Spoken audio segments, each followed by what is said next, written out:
Hi friends, ഞാൻ അൽത്തു കാസർഗോഡാണ്. നോക്കുക, ഇന്നലെ രാത്രി 9-ന്റെയും 10-ന്റെയും ഇടക്കാണ് ഒരു വാർത്ത വരുന്നത്.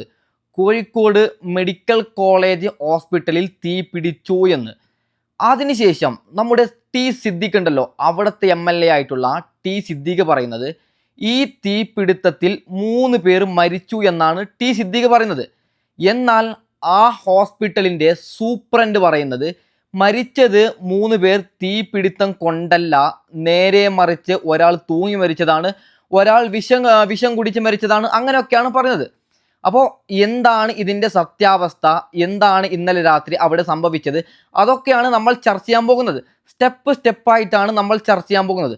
അപ്പോൾ ആദ്യം ഇന്നലെ തീ പിടിക്കുന്ന സമയത്ത് അവിടെ രോഗിയെ കൊണ്ടുപോയിട്ടുണ്ടായിരുന്ന ഒരാൾ, അദ്ദേഹം പറയുന്ന കാര്യം നേരിൽ കണ്ട ആൾ, അതായത് ആദ്യം നേരിൽ കണ്ട ആൾ പറയുന്ന കാര്യം കേട്ടുകൊണ്ട് നമുക്കിങ്ങനെ സ്റ്റെപ്പായിട്ട് ഇതിനെക്കുറിച്ച് ചർച്ച ചെയ്യാം. ഓക്കെ, ഒരു ഓട്ടവും പിന്നെ കാറും കൂട്ടിയും മുട്ടി അവരെ ആറ് പേരെ അവിടെ കൊണ്ടുവന്നതാണ്.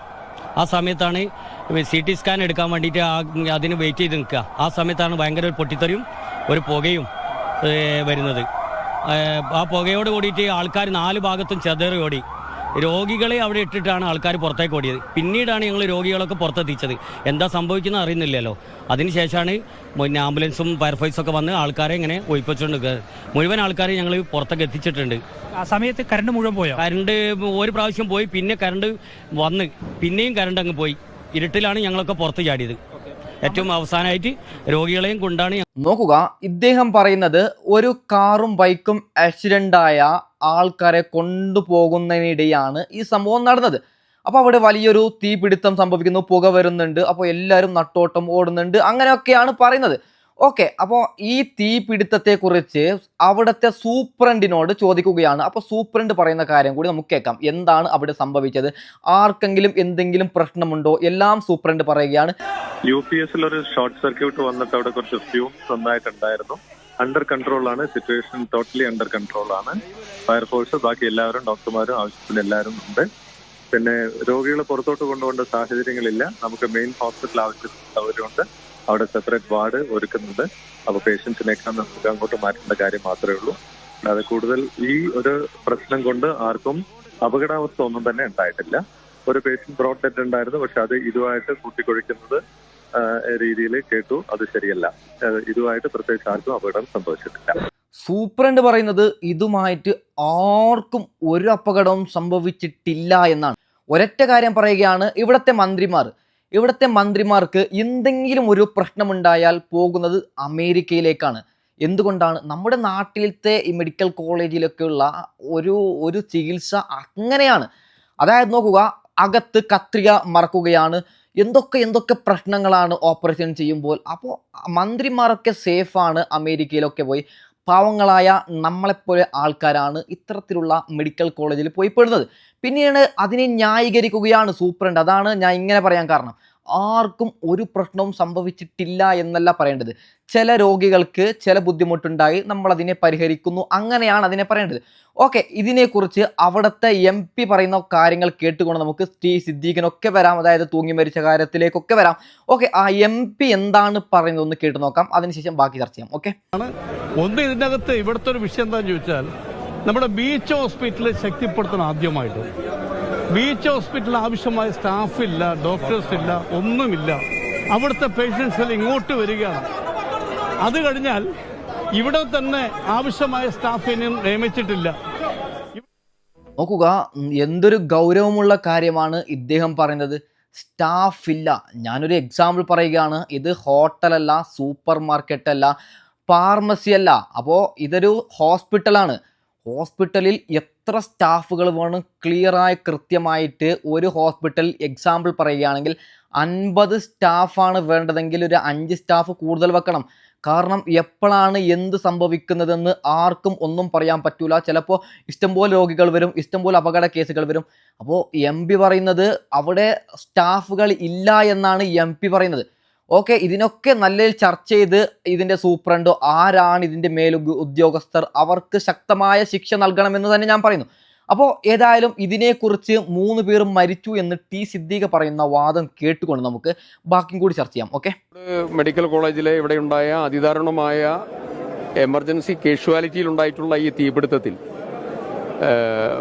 3ഓളം ആളുകൾ മരിച്ചു എന്നുള്ള വാർത്തയാണ് പുറത്തു വരുന്നത്. അതിലൊന്ന്, ഞാനിപ്പോൾ നസീറ എന്ന് പറയുന്ന 44 വയസ്സുള്ള ഒരു ലേഡി, അവർ കൽപ്പറ്റ നിയോജകമണ്ഡലത്തിലെ മേപ്പാടി ഗ്രാമപഞ്ചായത്തിലാണ് അവർ താമസിക്കുന്നത്.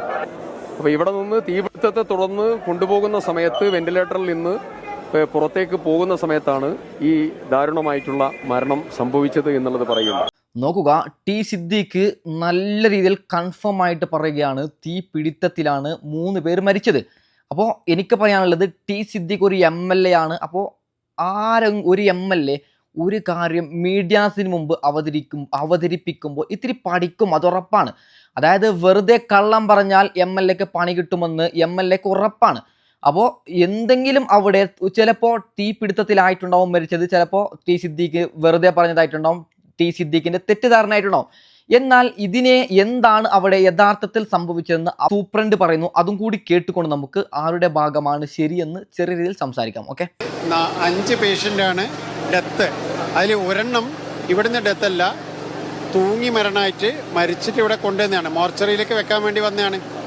നമ്മളിവിടെ മരണമായിട്ട് മരിച്ചു വന്നത്. അപ്പോൾ ഇതിലില്ല.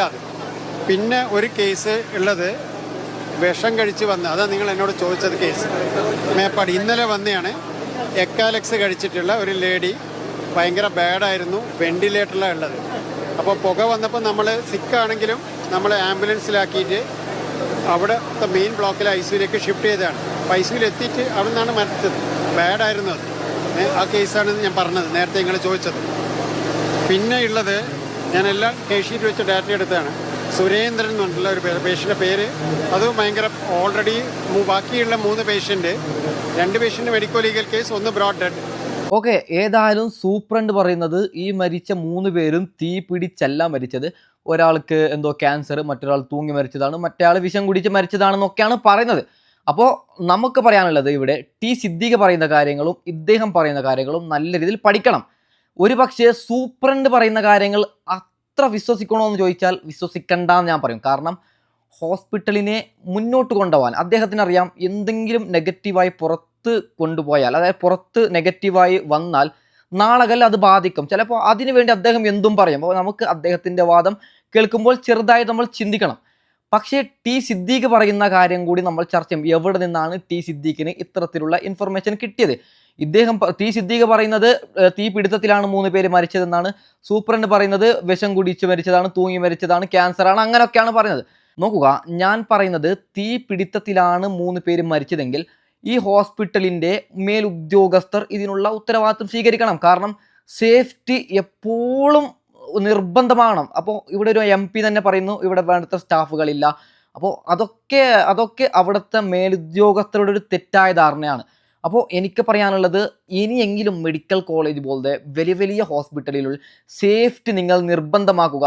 നോക്കുക, വലിയ പൈസ ഉള്ളവരൊക്കെ അമേരിക്കയിലൊക്കെ പോകുന്നുണ്ട്. ഞങ്ങളെപ്പോലെ പാവങ്ങൾക്ക് വരേണ്ടി വരുന്നത് മെഡിക്കൽ കോളേജിലേക്കാണ്. അപ്പോൾ ഞങ്ങൾ നിങ്ങളെയാണ് വിശ്വസിക്കുന്നത്. ഞങ്ങൾ വന്നതിന് ശേഷം ഇതാണ് അവസ്ഥയെങ്കിൽ ഞങ്ങളുടെ അവസ്ഥ എന്താണ്? അപ്പോൾ ഏതായാലും ഞാൻ ഇവിടെ വൈൻഡപ്പ് ചെയ്യുകയാണ്. ഓക്കെ, ഒരു ചെറിയ കാര്യം കൂടി പറയുകയാണ്. ഞാൻ നിലവിലുള്ളത് സൗദി അറേബ്യയിലാണ്. 3 വർഷമായി വന്നിട്ട്. അപ്പോൾ ഇന്ന്, അതായത് ഈ വീഡിയോ അപ്ലോഡ് ചെയ്ത് ഉടനെ നാട്ടിലേക്ക് പോകും. ദുബായ് മുതലാണ് ഫ്ലൈറ്റ്. അപ്പോൾ ഏതായാലും അതിനുശേഷം നമ്മൾ നല്ല രീതിയിൽ കോണ്ടന്റ് ഒക്കെ ക്രിയേറ്റ് ചെയ്യുന്നതാണ്. നല്ല രീതിയിൽ ഇത്തരത്തിലുള്ള വാർത്തകൾ പുറത്ത് കൊണ്ടുവരുന്നതാണ്. അപ്പോൾ ഏതായാലും ഞാൻ ഇത് വൈൻഡപ്പ് ചെയ്യുകയാണ്. Okay, by.